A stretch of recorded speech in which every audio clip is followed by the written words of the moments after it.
Today, we're really pleased to welcome Rebecca Burgess, who is the Executive Director of Fibershed and also the Chair of the Board for the Carbon Cycle Institute. She's built an extensive network of farmers and artisans within the Northern California Fibershed and is piloting a regenerative fiber systems model at the community level.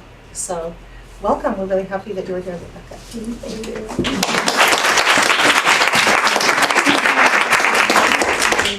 So thank you so much for hosting this beautiful place. It's my first time in the Hudson Valley and I'm honored to be here. I am from the Central Northern California Fibershed. I'm a 5th generation member of a watershed called the Ross Valley Watershed. And it's part of a Central California salmon run that's still running. We live near the Point Reyes National Seashore and a series of dairies that are still operating on our national seashore. And so there's many intersections between what I'm seeing here today and what we're trying to achieve on some of our dairies that were started in the 1800s in California. Before I begin, I'm just wanting to honor the fact that I am in another Fibershed. And there is Laura Sansom here today. Do you want to raise your hand? From the New York Textile Lab, who lives in Beacon, New York. The last time I was in New York, I had the honor of staying with she and Evan, and it was after spending a lot of time in Scandinavia, learning about their Fibershed systems, and then coming to New York. It was very inspiring to see what's happening in the Hudson. And did you bring the book today by chance? Yeah. So if you want to review a book that actually chronicles in textile form all of the farms that she's been starting to work with in the region, there's knit samples that show the texture of your landscape and your emerging and always changing landscape, because farms are coming on the scene and you're probably always meeting new people. So the source book is here. Good. I was going to bring mine, but I'm like, that makes no sense. You should have your source book here. So good. And we also might be in the room with those who are organizing in the Connecticut Fibershed. Are there any other Fibersheds here? What Fibershed are you in? Western Massachusetts. Western Massachusetts. We were admiring your vest. Oh, this is not local cloth, but I don't weave it. There's a vest that I think is on your social media that is part of... This is Peggy Hart, who is the weaver who wove the cloth of our project, and she does have a sample. It's not made into a garment, but she has. I have a piece of the cloth. Yeah. So you have a Western Massachusetts grown, processed, and woven cloth here today. Beautiful. Congratulations. This is wonderful. Making cloth from the ground up is a lot about what our work is about, and it's to explore the texture, the texture palette, the texture and color palette of a strategic geography. Really what a Fibershed is, it's analogous to a food shed or a watershed. What is the strategic geography that clothes you? And there's nothing that novel about this idea. It existed quintessentially, if you think about the Great Plains, that might have been the biggest Fibershed system where buffalo were utilized for all forms of food and clothing. It was a mobile Fibershed where people followed herds. In the Indonesian archipelago, it's a series of micro Fibersheds from East Timor to West Timor to Bali to Kalimantan. There are communities that are really only like 10 miles in radius that are producing endemic patterns. And textile forms, and I've studied in these locations and started to feel out that every eco-zone on our planet spurs a different food system, spurs a different fiber system, spurs a different music tradition, spurs a different medicine tradition, and it's really this work, because of what's going on our planet right now, the physics of our planet, the unarguable reality of biogeochemistry, I see a real need and an intelligence in returning to place-based systems and amplifying the strength and codifying what those place-based systems are capable of doing to feed us, to shelter us, to provide us medicine, and to provide beauty and inspiration. So I am starting with this slide because it gives context to where we are on the planet right now and really the reality that kind of the meta impact, or the meta reality that impacts our decisions. They impact my decisions, even though I got on a plane, which I'm feeling I'm going to be spreading compost on the landscapes at home, quite literally, to offset my trip with my local fiber farming community. And I'm not a big offset person, but I do see the need to start really drawing down atmospheric carbon as physically fast as possible as we can for this reason. So this is the charting of temperatures in the interglacial period. So in between the last ice age and now, you can see what is happening with temperature charting. We have now skyrocketed in terms of our Earth's temperature due to the legacy load of CO2e, methane, nitrous oxide, and carbon dioxide that we've deposited into the atmosphere through industrial agricultural systems, through emitting CO2 through the tillage of soils. That's when a lot of this started. And then the extraction of lithosphere-based carbon, which was a stored ancient sunlight that was released to power industrial civilization. That has in turn created these modern era temperatures that we now find ourselves having to deal with a rapidly changing planet. And so what I am so excited about with Fibershed systems is to actually build a system that will clothe you in perpetuity. We need to be we need to become resilient against the effects of these changes as best we can. And in the fact of doing that process of becoming more resilient in our ag systems, by making our soils more productive naturally, through that act of making our soils more productive naturally, we can draw down atmospheric carbon into these soils. So agriculture is the one space, the one industry where we can actually turn an industry that currently is a net emitter into a net sink, because the soil is the second largest carbon pool on planet Earth. And there are 5 carbon pools, and the soil being the second largest, the oceans being the largest. So I'm, again, very focused on organizing regenerative ag at the place-based scale for the production of material culture. And this is just another example of context of the physics of our time. This is the atmospheric concentrations of CO2. This number has gone up to 414 ppm. As of yesterday, we were presenting a team of us at Dartmouth, and that was the latest data. So this is a bit old. So just to frame out why we also organize at the place-based scale, because a lot of our work around fiber systems has been thought about as kind of, it's a hobby, or we kind of do it and have 10 other jobs, or it looks nice, and a lot of people in regional fiber systems will make a hat or a scarf, and it's not necessarily clothing the whole body. You know, it's utilized, maybe the local fiber system creates an accessory. But the reality is that we have an incredibly industrial, opaque textile system, and when we make choices to purchase from this opaque global textile system, it's very likely that we're contributing to these major issues, which is that there were 98 million tons of CO2 released into the atmosphere, or 98 million tons, of oil. Much more CO2 was released into the atmosphere based on that consumption rate in 2015 for textile industry usage. And by 2050, they say we're going to use 300 million barrels of oil.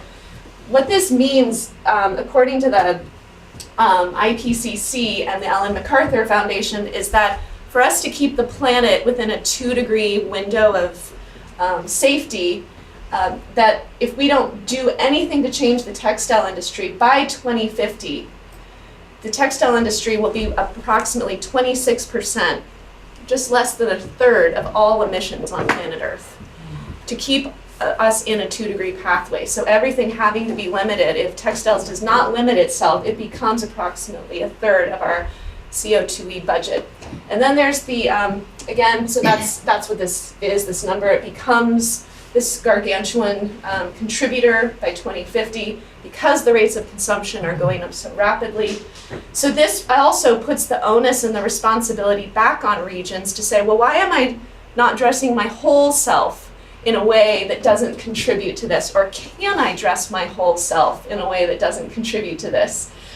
And then there's the microfibers. So who knows about microfiber plastic pollution? So good, that's good. I won't go into it too much, but approximately 1,174 milligrams of plastic are washed out of, so Patagonia did the research on their own jackets. So you wash a plastic coat and about this much milligrams of plastic is issued through the washing process. Anything that abrades plastic will end up through the washing process, leaching it out into farmlands. Actually, it's getting into biosolids, it's getting back onto farmland, it's getting into our freshwater ecosystems and our marine ecosystems. And I've also heard it's raining down on us in a report I saw a couple of weeks ago. Some of these microfibers are now airborne, and they're traveling to communities that had almost nothing to do with the initial pollution of this material into our system. But you can imagine, lint is very small, and it's just at the microscopic level, these molecules that bioaccumulate and biopersist continue to circulate through the biosphere. It's not really a surprising fact of life that this would occur, but we're hitting a tipping point where we're starting to realize how big the problem is. And then I'll go into positivity in just one moment, however. There's 80% of the workers in our industry to produce the clothing that we are wearing are women, but of the top 15 grossing international fast fashion brands, none have female CEOs. So the power dynamic in the industry that we're very reliant on is off, out of balance.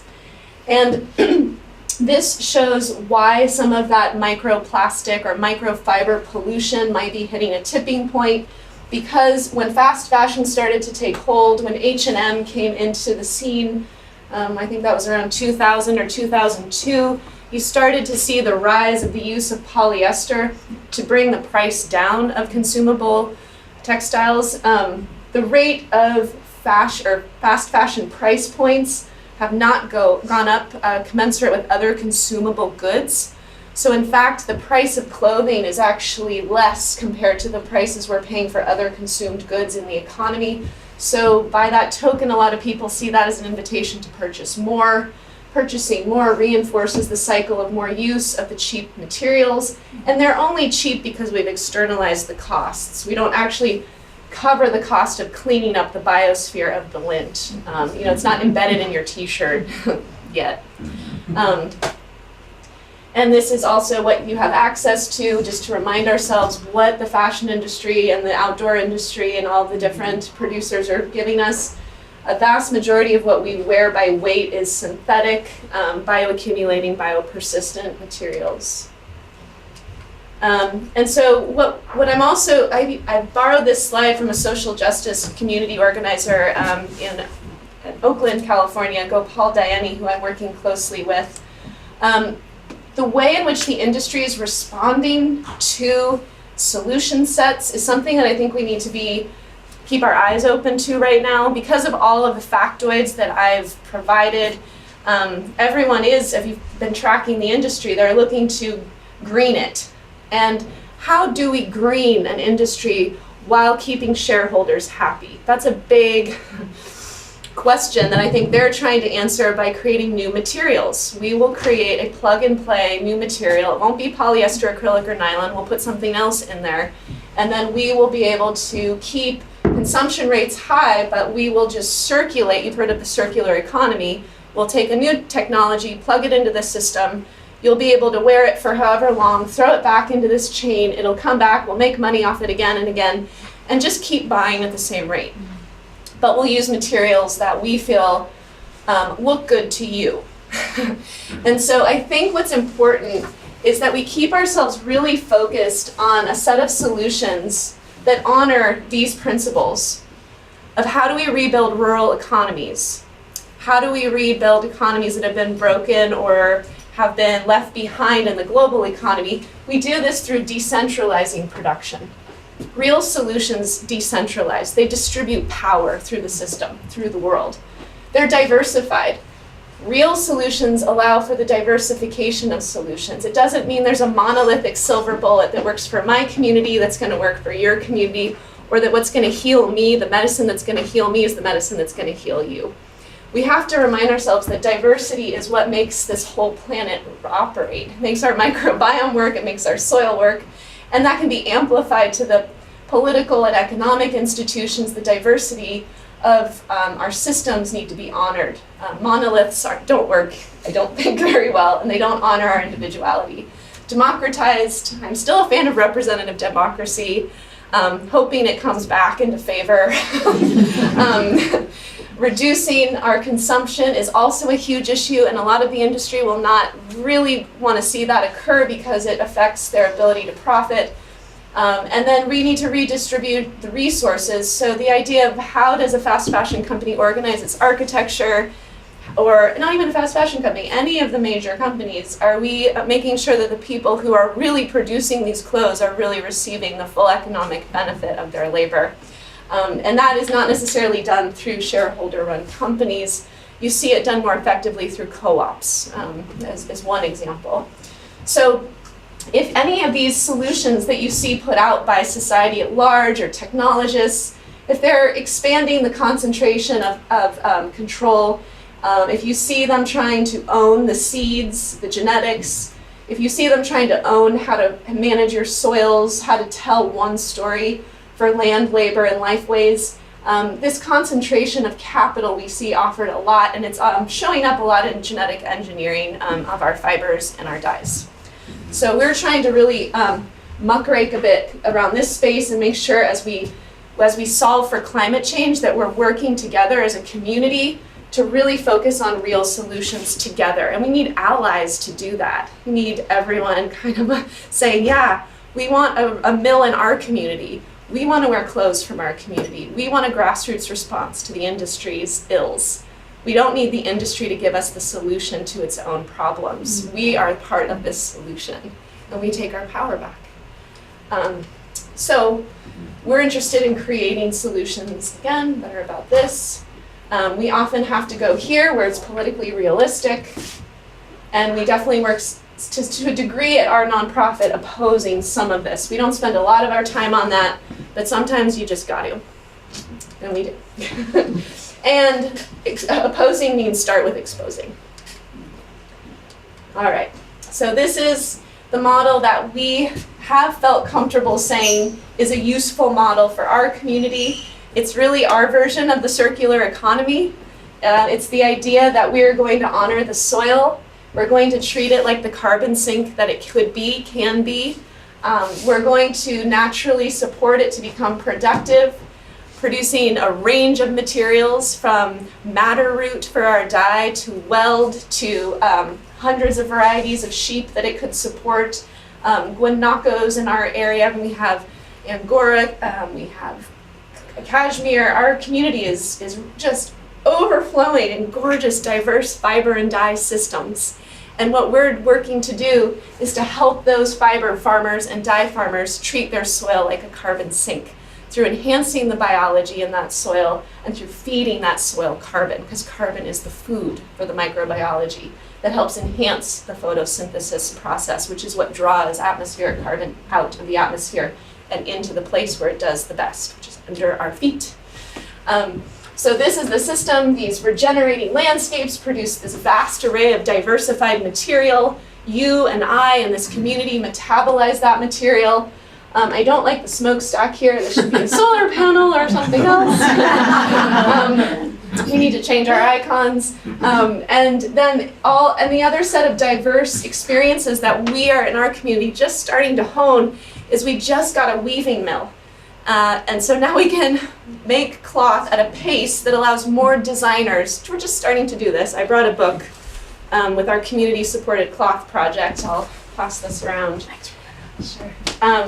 So this was through a public-related investment. It was a mix of philanthropy and the investment arm of some of the philanthropists we work with to put this mill on the ground. It's starting to help us diversify our relationships in urban areas with the design community who has not been part of this conversation in a way that we have felt very empowering yet. A lot of the farmers and ranchers have been metabolizing through hand knitting, through floor weaving, but the young designers coming out of the Fashion Institute, coming out of the California College of the Arts where I'm teaching, they felt so far fairly disconnected still from the farms and ranches. They haven't yet been able to really access because the price points are higher, right? We need, as farmers and ranchers, to charge what we need to be able to sell something and stay in business.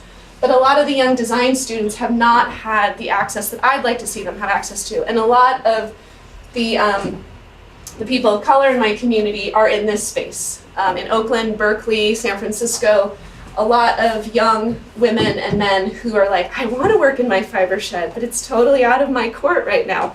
So what we're trying to do is bridge that urban and rural economic, we're trying to pair those two economies together through mills. And so we're just on this path now. It has a lot of refinement to be had. And small scale and efficient milling is really what we're after. And I would put in the real solutions bucket advances in mechanical engineering that need to take place. All right, so once you have a garment, this comes into what we all know, where the power really lies right now is all of you wearing clothing and keeping that clothing in play for as long as you can. 75 to 80% of your footprint with a garment is your use phase. How long you own it, what you do with it when you own it, what laundry detergent you use, how you dry it. That's the lion's share of the footprint, is your craft of use, as Kate Fletcher would say. So do you have your book with you? No. Oh. We have, Mending Matters. Mending Matters. Can you stand up and show people your jeans? I'm so sorry. Boro, right? Yes. So if you can see this technique of keeping jeans in play, and Mending Matters is a book that I think it's already in its second publication after 8, 9, 10 months? One of 3 publishers? No, we're in the 5th printing. You're in the 5th printing. Mm-hmm. Yeah. So you can see this is taking off because this is where, talk about decentralizing power, right? Yeah. Putting our energy into a needle and a thread versus a new purchase of something. Mm-hmm. So that is one of the ultimate revolutionary acts is fix that button, mend that hole, fix the crotch that keeps falling out because they don't put gussets in anything anymore. Those are the things that I think we can all agree on are right there and ready for all of us. We had our first mending bar inspired by you at the California College of the Arts last week for Fashion Revolution Week. And we had students coming. It was the one time that all of my students, they can't afford all of the cloth we make yet. They can't afford everything we're doing, but they all could come in with their clothing and we could all teach them how to stitch something back into being. And that was a very gratifying experience. After you try to recycle and care for your goods as much as you can, we then recommend that if you're wearing 100% natural fiber, that it can go back to the soil and become microbe food. Microbe food is really important. I know if some of you read the MacArthur Foundation report, they said clothing doesn't make good compost because it's too carbonaceous. And I was like, well, if you mix manure or food waste like a good compost pile does, you need carbonaceous material mixed with nitrogen to create a very rich compost. So our clothing actually does have a huge role as a carbonaceous material to return to the soil, hopefully even from which it came, if that could happen. So we also in California, we've been looking at compost applications on our rangelands because it's one of the ways we can really spark a state change in our soil. And the rangeland ecologist I work with said, we're gonna run out of carbon. We're actually gonna run out of enough carbon to make enough compost to put on our 63 million hectares. And I'm like, well, what are the sources you're looking at right now? Urban green waste, food waste, and I'm like, well, I've got a lot of belly wool, and I've got some wool sweaters that are just too moth-eaten and threadbare for anyone. He's like, that's amazing. So we are starting to shred our natural fiber clothing and get it back into our composting systems. And that's something actually that the Fashion Institute of Technology did on their rooftop garden. They recycled or reclaimed all their muslin and compost, fed it to the earthworms, and then made a dye garden out of that muslin compost.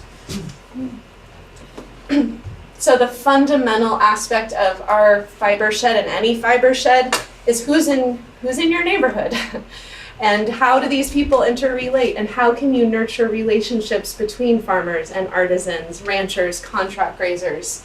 So this is just a small sample of a page on our website. We have a map of our 51 counties, and little dots, and you can click on a dot. You can see if that farmer is working on climate beneficial agriculture. I'm not showing that here, but you can filter by different things you're looking for. Is someone doing carbon farming? You can filter for that now, which is what climate beneficial agriculture is. You can look for people who actually were starting to have flocks where people aren't slaughtering the animals for food consumption. There's actually women and men who just want to raise the animal for fiber. And there's a growing number of ways in which this is helping some of our young urban community who've become very vegan to start relating to our rural community again, where there's been some distrust. So the animal welfare component is something that we're talking with the urban community a lot about and trying to build bridges. And some of our producers have what they call, I don't think they call it no-kill, I think they just call it kind flock. And it doesn't, and I do eat lamb, and I am part of an animal protein community that harvests their own animals and eats animals, so that's my value set. But you can actually, it's Heartfelt Fiber Farm who's doing this work. But we've seen this diversity of people who come from all walks of the agricultural spectrum coming together in this producer program. So it's 175 farmers, ranchers, contract grazers, artisans, knitters, felters, spinners, weavers who work together. And of note, Catherine Jolda developed a bicycle-powered drum carder, so she cards her wool with a bicycle. Chaos Sheep Outfit is they're a 33-year-old couple who has 10,000 head of sheep, and they're running them through Carneros to reduce and eliminate glyphosate use in our vineyard systems. Jensen Ranch is a 6th generation Irish family in the Tamales Bay region whose wool was being burned every year, who developed his own carbon farm plan with our land trust. We've been helping him implement through small grants. We just did a huge water development project and helped him with an adaptive managed grazing plan, so now he's moving his sheep around in a biomimetic fashion. And he has now sold his wool for a climate beneficial price to Koyuchi, a bedding company that was only 12 miles bird's eye from his farm. And they said their sales went up 500% when they added his wool into their mattress toppers, duvet inserts, and pillows. So this has been an exciting climate beneficial wool project for us. This is our new mill, the PRI, and somewhat grant-funded weaving mill run by the Houston family. It's 94% owned by the family, 6% equity by those other investors. It's really about them and that family's success as much as we can do this. We have knitting stores involved in this. And then I'll just go to this person, Jean Neer. She's now 100, well, she will be 104 in August. And she does Tai Chi every day, that's her secret. And she raises 56 head of merino sheep. So small flock, but she's like, I've been doing this 50 years. I'm like, so you started in like your 50s? And she did, she started raising sheep in her 50s. Wow. Here's Sierra Reading, one of the amazing young CCA students who's gone on to help gin cotton in our community. She moves contract grazed sheep around. She also teaches high schoolers in San Francisco how to mend their clothes. She's an incredible child of our Fibershed. She was a student when I met her, and she has taken with all of the designers and farmers, and she's another bridge builder between the design community and the farmers. And so we use this picture of her feeding this sheep. Farrah Fawcett is the sheep. But just to remind ourselves, the weight of this grass that is being eaten by the sheep is 40% carbon. Where did that carbon come from? The air. It's above your head. So is the nitrogen. Everyone wants to, tell us we need to purchase nitrogen fertilizer. 78% of what's above your head is nitrogen, ready to be sucked down into the soil by a legume. Same with carbon. It's above your head, and it just needs to be strategically moved. Thankfully, photosynthesis is way smarter than me and anyone else I've ever met, and photosynthesis is what unlocks the CO2 molecule. It gives us oxygen to breathe, and it sucks the carbon. and it divides the carbon up potentially into 3 different pathways, well actually 2. One is a pathway that just builds the structure of the grass, so it becomes a carbohydrate, carbon and water. And then the sheep eats that carbon and water and makes proteins. So this is a grass-fed fiber, grass-fed fibers, made out of atmospheric carbon. This all happens in our community in 9 months. In 9 months, we're building all this grass out of the atmosphere, and we're making sweaters out of it. I mean, this is the technology. I don't even want to call it a technology, but we're trying to convince a lot of people in Silicon Valley that they should invest in nature. Someone was like, this is the best stuff you could invest in. Nature does it best. So then the other pathway is the liquid carbon pathway. Has anyone heard of that? So the plant transforms the carbon from the atmosphere into a sugar, glucose, and it feeds microbes in the soil. That's how microbes get fed. And then that glucose sometimes is transferred through fungal networks that then feed plumes of bacteria. It's really complicated down there. It's really diverse, but it's all being fed with atmospheric carbon. And the reason why we don't advocate for synthetic nitrogen is because synthetic nitrogen short circuits the plant's ability to feed and have these advanced exchanges with the microbial and fungal communities. So the liquid carbon pathway breaks down and does not get utilized because those microbes are like, you don't really need me. You got fast food, right? This whole pathway is the slow way in which carbon's moving out of the atmosphere, and the synthetic nitrogen short circuits the liquid carbon pathway and gives the plant a cheap source of food. So the plant doesn't need those microbes to bring back selenium and potassium and phosphorus to it because it's just kind of getting all this stuff shot into itself. Thus, our food has become increasingly less nutrient dense. And the feed for our animals has become less nutrient dense. This is just a fun way in which we also think about the carbon cycle. I won't spend too much time there. But they were starting to see illustrators take this subject on of how we are part of this biophysical world, and to harmonize with it is the opportunity of now. Because it's been going on, right? You're breathing, and you're wearing things, and you're eating things, but you, by doing, you're breathing, and you're wearing, and you're eating, are part of the carbon cycle. So the question is, can we become carbon cycle managers? Can we harmonize with the system consciously and bring our awareness to it and our presence to it to do the kind of the reverse of what we've been doing for the last, 250 years, fossil fuels, and then prior to that, the expansion of tillage ag. So in our community, this is Jim Jensen, the man who was burning his wool. This is his ranch. We are starting to build these transects out and test for carbon in the soils of all the farmers. They get free soil testing if they become part of our producer program. And this allows them to have what we call a dashboard. So let's say you're driving your car down the road and you cannot figure out how fast you're going. How would that work? It'd be a little dangerous. So this is kind of how we view agriculture without having a little bit of information about how much carbon is in your soil. It's like starting with a baseline has been really helpful, especially for some of our larger scale farmers who weren't as inclined to do to work with the natural system, to give them a baseline of this is how much carbon is in your soil. So we build this transect and we sample in 3 random areas of that transect, and we go down 0 to 15 centimeters, 15 to 30, 30 to 45. We homogenize the soil types. We send them to UC Davis. They bring it back. Our soil scientist gives some information back to the farmer and helps them digest what this carbon baseline number means. So what we've realized is in California, we've lost at least half the carbon in our soils. And this occurred when Europeans actually brought European livestock to the system. In the manure of European livestock was European oatgrass and other annuals.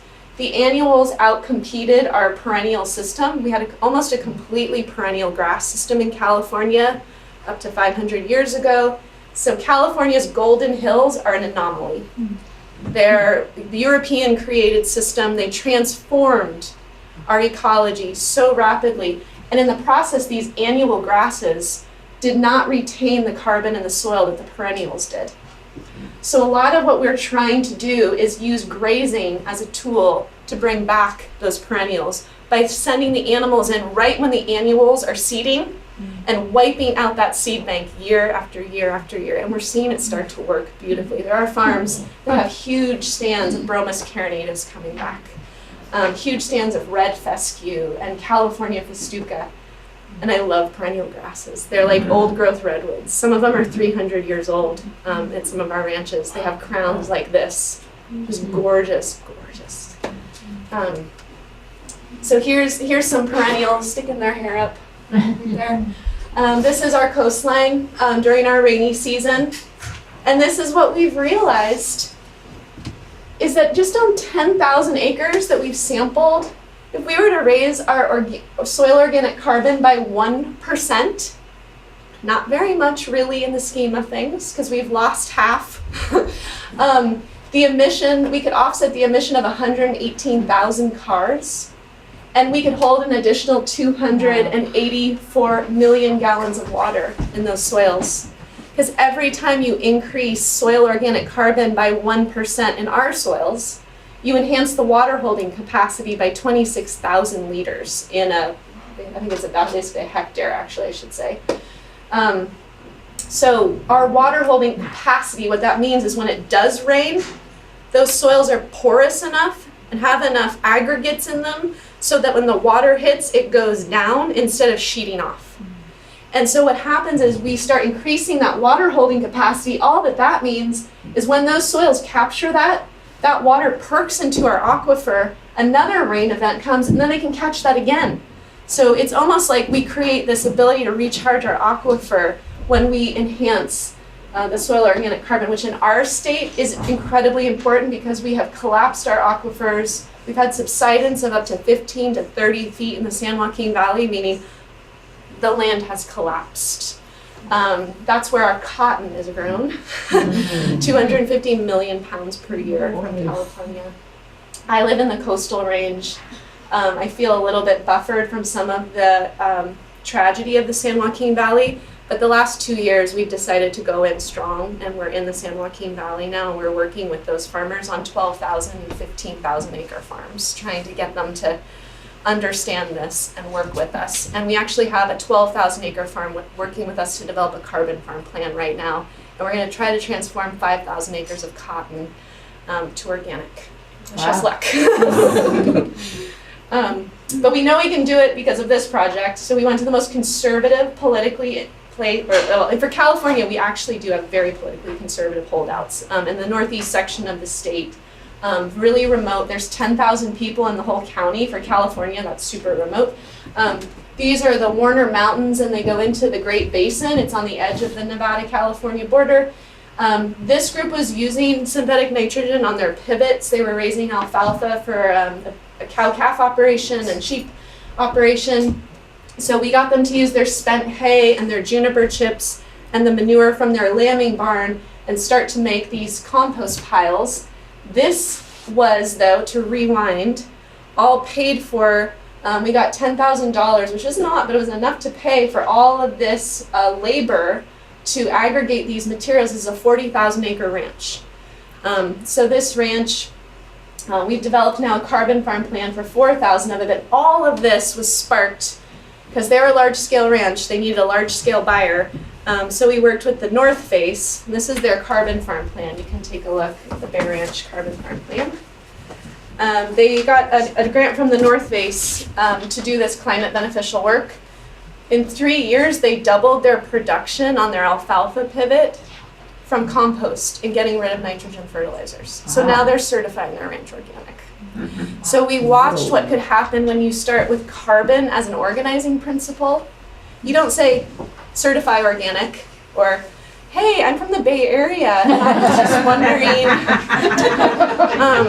if you wanted to, do some cool climate work with me. No, that wasn't work. So we've had to go in through, how do we meet you where you are, which is about the bottom line for a lot of these folks. Like, is it gonna make me money? How much? and when? So we try to answer those questions. We did not know we were going to double their alfalfa yield in 3 years. That was news to us. But we got a price premium on their wool. They've been a joy to work with, some of the hardest working, most diligent, committed folks that I've ever worked with. And we've built this incredible bond that has survived the last election cycle. And will hopefully, keep staying present. But that's the work that I'm so committed to right now in this country, is to build bridges and share our love of soil, because it really is a game changer for these relationships. This is them applying their compost. So in that carbon farm plan, we did a lit review of all the commercial wool production systems from New Zealand to Australia to the Western United States. And we looked at how much emissions are generally emitted from the production of wool. And then we took the amount of carbon that we are drawing down through the implementation of that plan. And we recognized that for every pound of wool sheared, 6 to 9 pounds of carbon is getting stored. That's our farm gate footprint. That's not our supply chain. That's not us getting it metabolized into this coat, which the North Face made this year. This was sewn in California though, which was amazing. And it was milled at American Woolen, which is Connecticut? Yeah. All right, so it's an American-made coat, and the footprint of the wool started with a net negative footprint. And that's what the North Face was into, because then they could start offsetting parts of their supply chain impact with the wool footprint itself. So this coat is called the Cali Wool Project. It's in its 3rd year, and now it's expanding to Timberland in I guess this is going to be year 4, I think. I'll leave this coat here if anyone wants to check it out. Here was the first product. So the ranchers have been cool with the climate marketing. They're like, okay, whatever, you're gonna pay me more for my wool. You market it however you want. Because I love these. So now, this last year was a big slog. Their carbon farm plan asked us to put in a 1-mile pollinator corridor and a windbreak. Has anyone ever planted 1 mile straight linear feet? No. Oh, that was my first time with 1 linear mile. And so I brought a team up there, and we wanted to help them because it was so much work. And it was $30,000 worth of native plants. That's how big the project was. And we put in elderberry, we put in black walnut trees, we put in black locust for nitrogen fixing. But in the understory, they have a host of pollinator species, all of which they're actually in the back of the plan. You can read. So this is the 2nd year, and I'm going to go up and see it. But it was just amazing to see. This was their 3rd year in the program. They actually paid for things that weren't just going to affect their bottom line. They actually see right now that if they draw more carbon into the system, it accentuates the life force on the whole farm. And on the leeward side of a windbreak, you tend to have 30% more forage because you're protecting the land from erosion from the wind. So this windbreak to them will show up eventually in their bottom line, but they were willing to take something they knew would take way longer to pay off because there was this trust building, because the compost had ignited this state change. And so now the trust for these longer term projects are opening up. It's the first pollinator corridor we've seen between the Warner Mountains and the Great Basin. So it's an incredible migratory space that we actually need habitat. And these are all the practices that we're paying for with the NRCS, the National Resource Conservation Service. We're often getting matching grants with them, or our California State Healthy Soils Initiative, which we helped to found with our governor, our previous governor. Our new governor loves it, so this is good.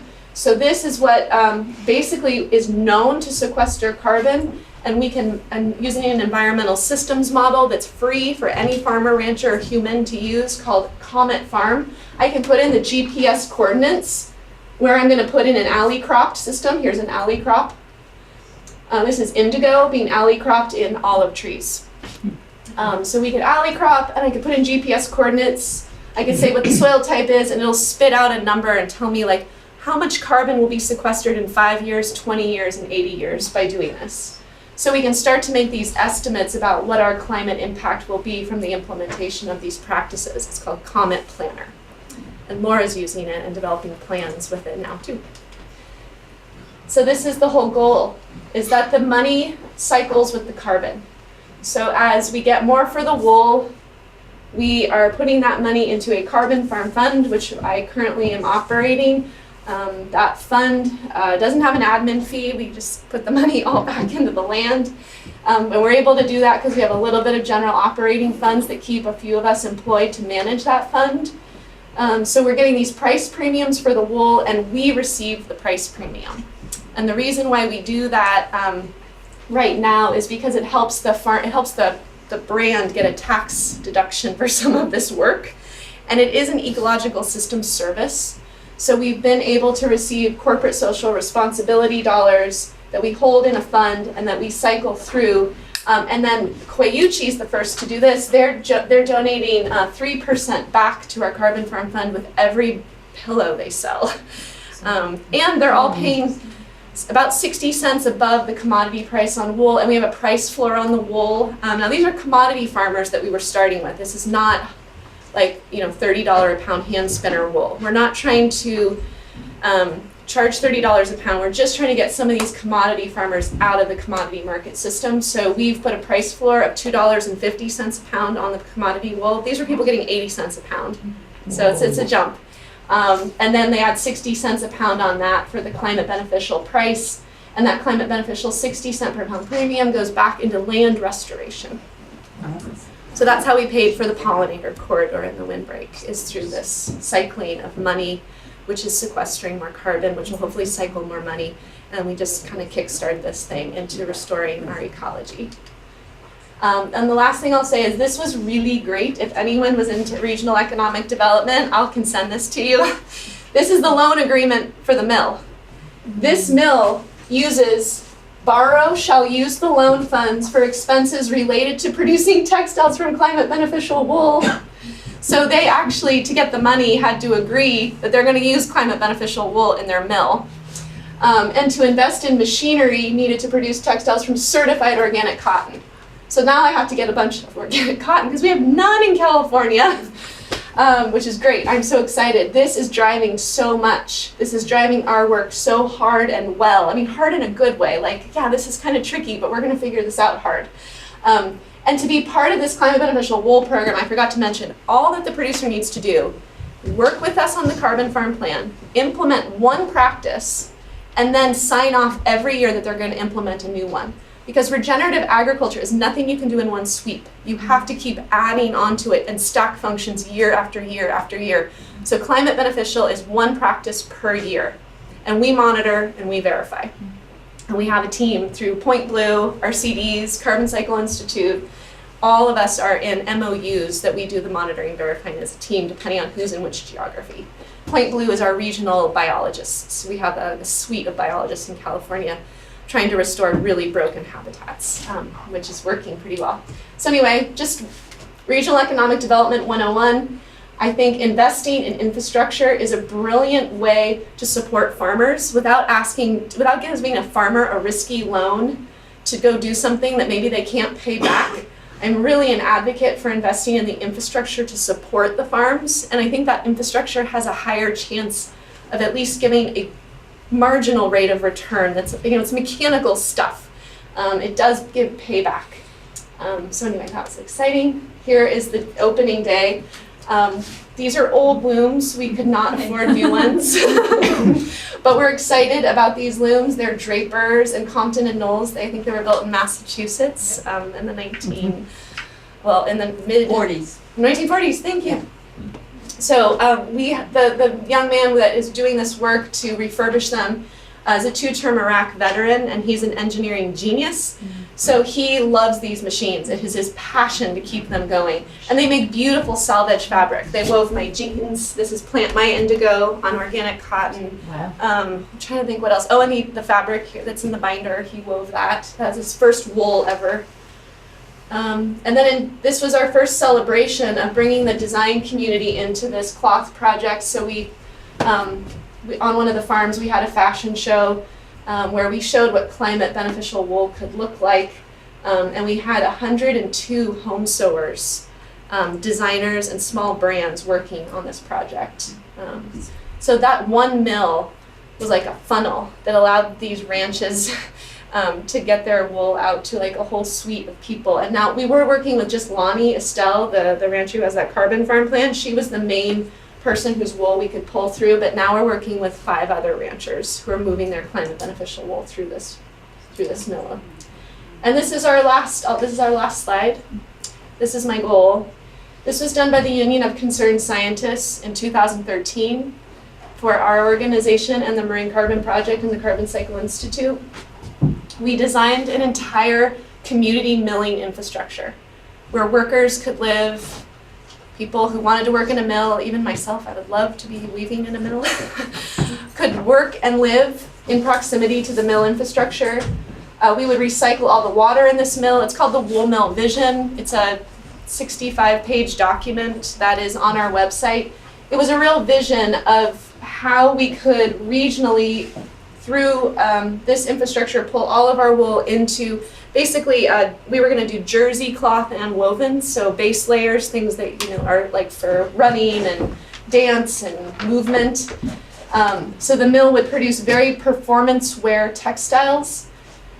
And it was going to be run off of geothermal, solar, wind, all water again recycled into the system and through the system again and again, just reconstituting the water based on evaporative rates with these holding ponds. This is how you wash wool. We would have to use water.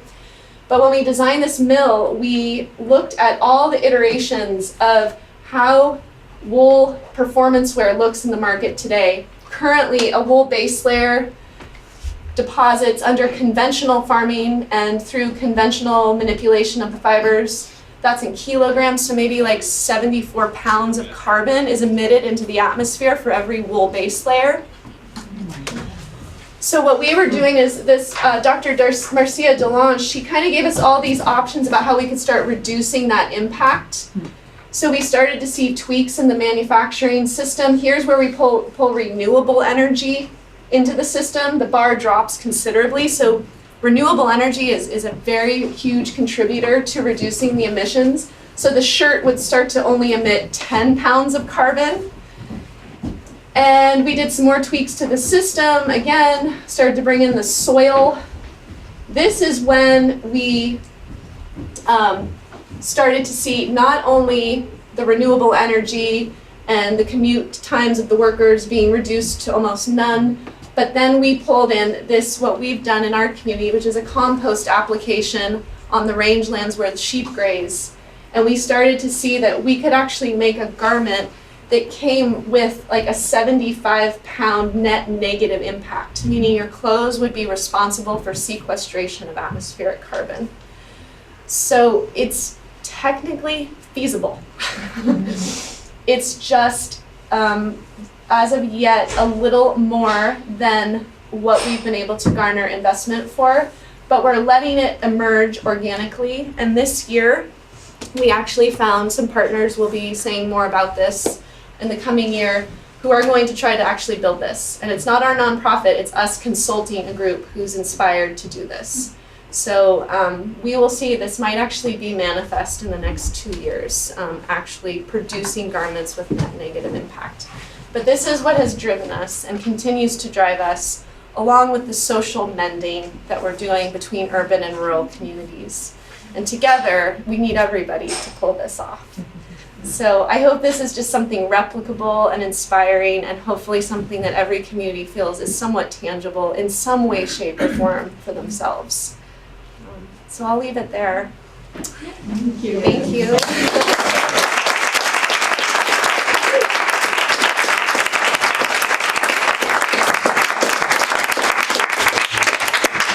Take questions? Yeah, thank you. Okay. Yes. So, couple of things. Thank you so much. It was really great. We have a small dynamic farm close by. Of course, cattle. We have cows, and every year we slaughter X amount of animals. And it's because yours is really just focused on wool right now, but what about leather?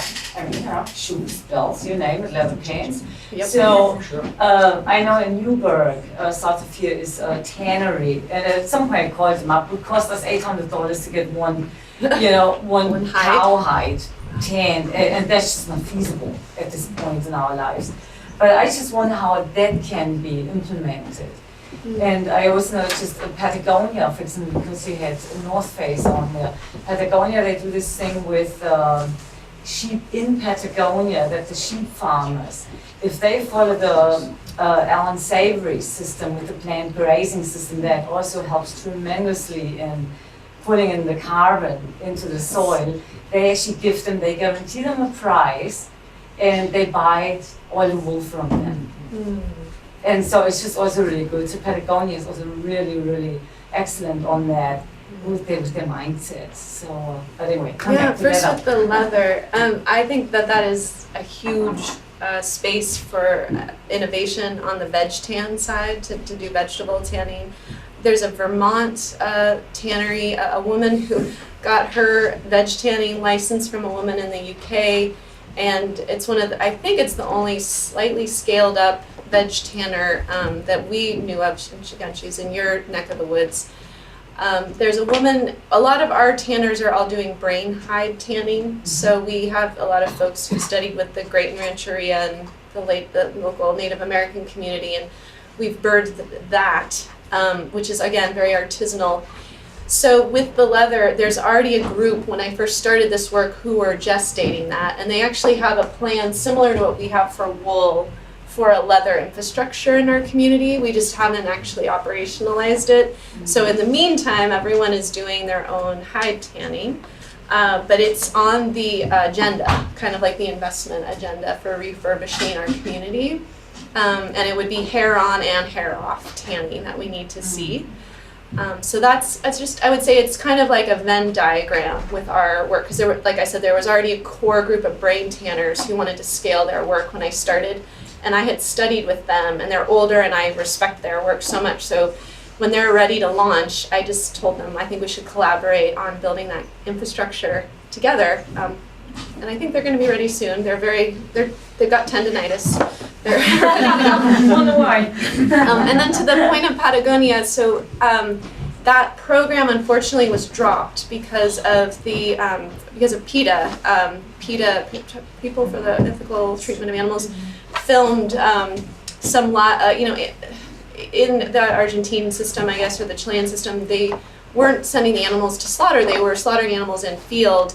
So it was very easy to film, and it brought to light that sheep are dual purpose. And I guess a lot of people wearing wool who were maybe vegetarian or I don't know, but it caused a storm, and Stella McCartney and Patagonia dropped Ovis 21, who was the partner third-party monitor of savory methodology in those systems. So they dropped Ovis, who was the aggregator and monitor, within, I think it took less than a week, without any strategy for how to segue them out, just dropped them.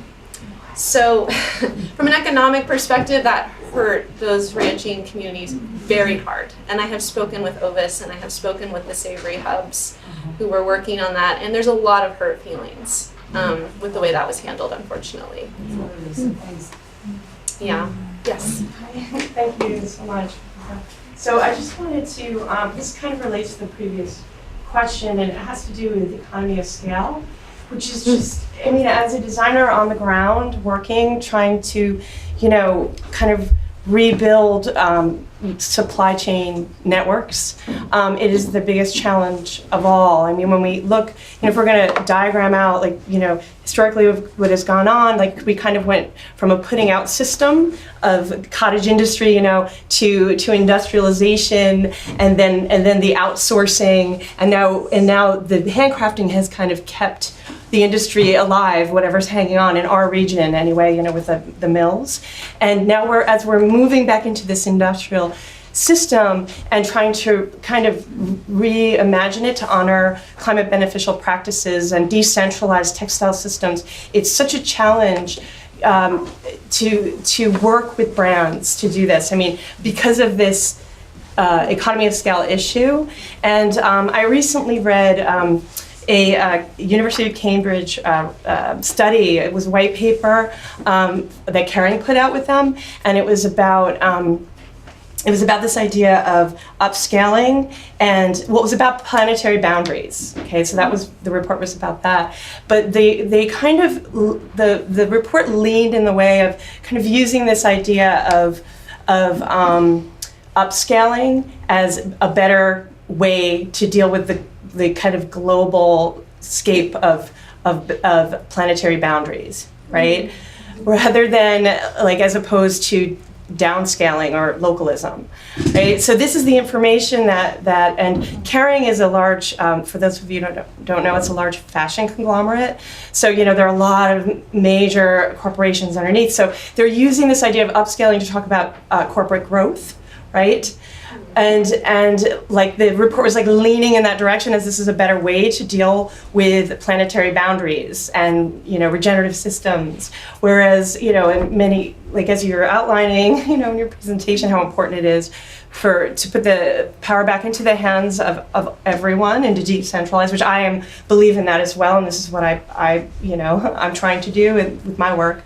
So I guess my question is, like, how do we talk to these larger corporate entities that are centralized and try to, and you've done a great job. I mean, for sure, you have these wonderful programs that you've done with North Face and with Patagonia, and we've done a few here, but it's hard. No, I know, it's like really hard. Do you have advice? Do you have, I mean, could there be more tools that we develop through our Fibersheds, through maybe that can trickle down from the work that you're doing to like all the Fibersheds that are on the Northeast and elsewhere throughout the country, where we can start to really address this issue? Because it has to do with like these larger entities somehow supporting, and you have some really, I know you have great strategies with them putting money in point of sale purchasing and you know, your carbon farm fund, and we're trying to do that here too. I mean, we're talking about it. We haven't done anything, but it's just so challenging, you know. Well, someone here is friends with Amy Dufault.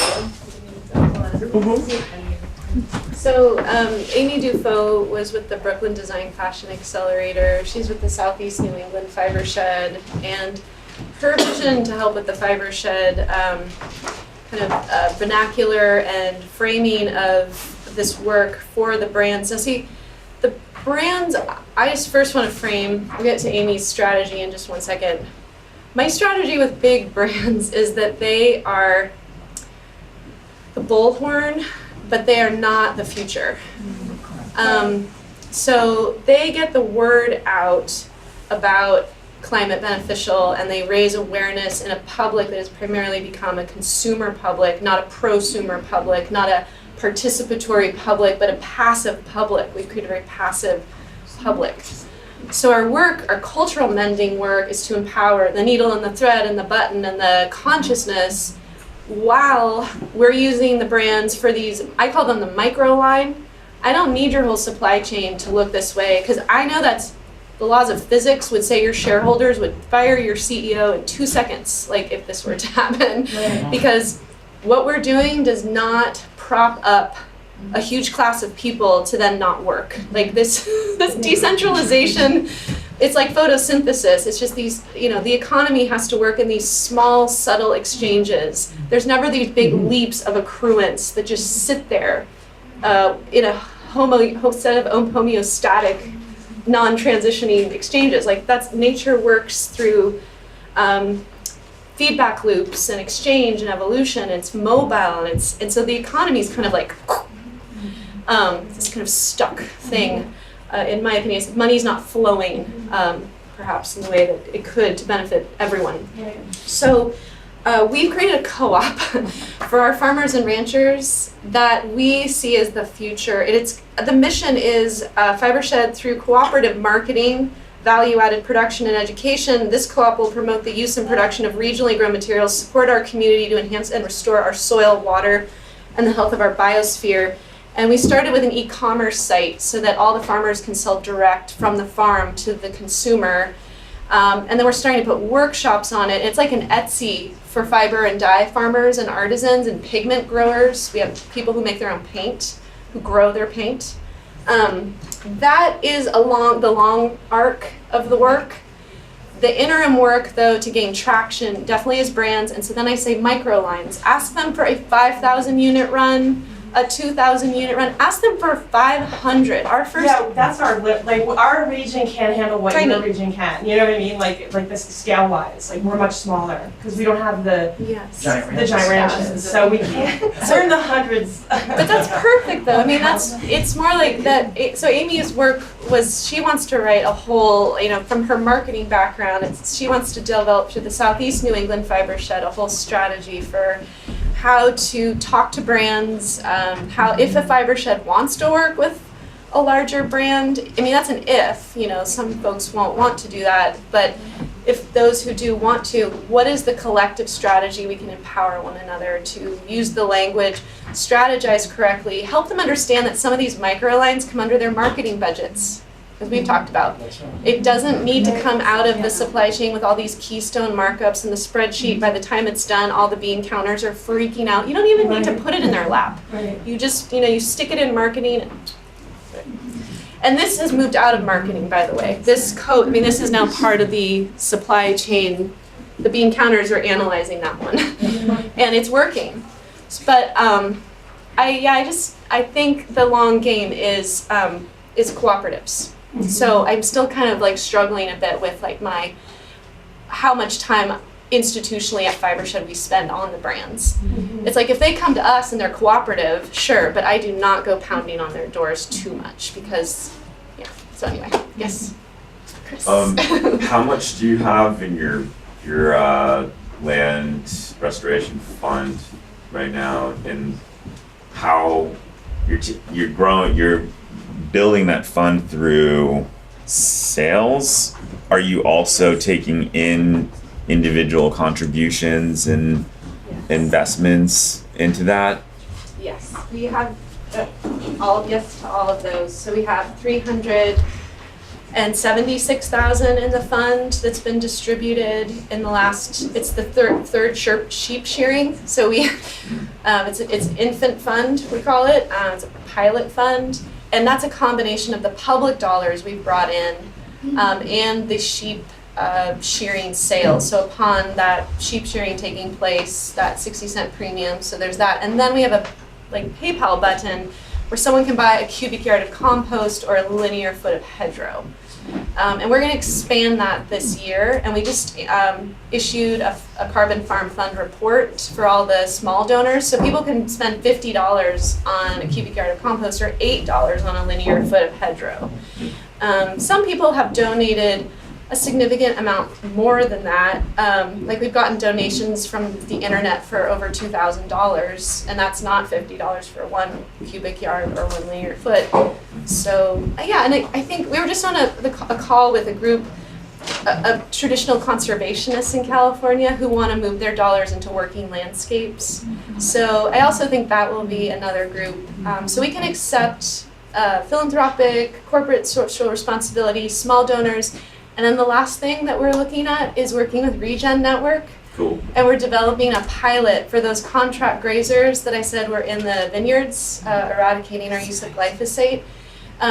We paid for a bunch of integrated crop livestock system science. We have one agroecology professor in our entire land-grant university system who's willing to look at non-industrial ag. Her name is Amélie Godin. Of course, she's French, and that always helps. And she and Kelsey Brewer, who's the junior specialist we hired, they monitored sites, and this is just breaking carbon news. The vineyards, Fetzer, Bonterra, if you know them, Nelson Family was another, and Saint Cyprès Vineyard. They actually had 2 sites. They were allowing the sheep to come in on the primary parts of the vineyard. Then they had a control plot. At each of these vineyards, they just wanted to see the difference between mowing down a cover crop in between the vines and grazing. And they were looking at the long term. They were their own monitors of their own landscape, which is what a lot of good agrarians would do, is test hypotheses out on the landscape. So Kelsey Brewer went to these sites and did some monitoring of occluded layer carbon, labile carbon, potassium, nitrogen, phosphorus, and what we saw in the sheep grazed sites. The only difference was that they didn't mow it, they used sheep. 15,000 more pounds of carbon in 1 acre of sheep grazed vineyard site, and that was just after 2.5 years. It's like 2.5 tons a year. That's a lot for our systems that are brittle, and more plant available nitrogen, more plant available phosphorus, and all of that. It's really exciting. So that project potentially could expand to vineyards ever. So Regen Network, we're working with them right now to take imagery of Saint Cyprien, Nelson family, Bonterra Fetzer, and help us understand like how we can verify that that grazing has occurred, when it's happened, and work on the blockchain so that all of us could, well, you should do it in your own community. For us in California, like I want to offset my flight here, I would go buy carbon from Robert and Jamie in the vineyards. And I just say, hey, thanks for doing that great work. I'm going to buy, 900 pounds of carbon for this flight or whatever it is. And so Regen Network's setting up the blockchain, the monetization, and they're using our science. And we have more science to do, but we're going to kind of grow Regen Network and the science together to develop that. And that will be, when I offset my flight, that will go into the Carbon Farm Fund. And that will help train more grazers. Amazing. So that's the goal. Yeah. Yeah, one more question, is that okay? Thank you so much, Rebecca. This was extraordinary. I'm so happy to learn more about your work. My question was about hemp, as just a fiber that's changing fiber sheds around our country quickly, and how you guys are thinking about that, and how we should kind of be thinking about that. Hemp. So I guess in China, I was looking at their hemp history. They still don't make a lot of income from hemp fiber. It's how you treat the whole plant. So 80% of the plant is woody herd, so animal bedding, hempcrete, bioplastics. The fiber is in a way kind of like, for our era, for the amount of arable land we have and the kind of working within the economic system we have, I think the fiber is going to have to be treated a bit like part of a whole system. Like you might have to grow the hemp for cannabis and seed, and then work with like not as high quality of fiber, but then maybe use it and blend it with other materials to reduce the amount of virgin cotton we're using. I've been told by a lot of people who've looked at this economically that just starting like the perfect Eastern European, before the big industries came in, hemp farm that processes gorgeous hemp textiles, that whole genre of hemp textile processing where you're only growing for fiber, long staple, dew redding, all of that, that we may at scale not be able to go that route at a big scale. I think artisanal small farms will still be able to replicate what's been done in China and Eastern Europe very beautifully, but I'm thinking for how to service kind of the industry, how to make our clothes better at scale. We're probably going to need that byproduct hemp. Fiber will need to be part of a byproduct of a medicine or a food system. And the group working on that I know is Isaac Nicholson and AgriLoop, and they actually want to put a pilot plant in California this year. Yep. So that would help us a lot. And so you'd harvest for cannabis, then they say that you can let it go to seed. They'd harvest for seed, and then for about maybe 200 a ton, they'd come in and actually do all the baling. And then they would buy that baled stock, and then they would process it through these small decentralized hemp processing systems that still you'd at the end of the day you have a fiber you need to blend with wool, you need to blend it with cotton. I mean, it's not on its own 100%, but it would help reduce the quantity of virgin cotton in our system.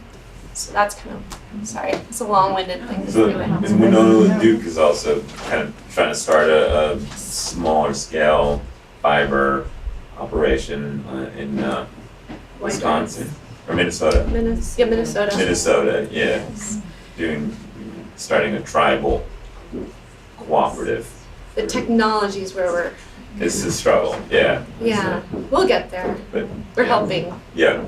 Thank you. Yeah.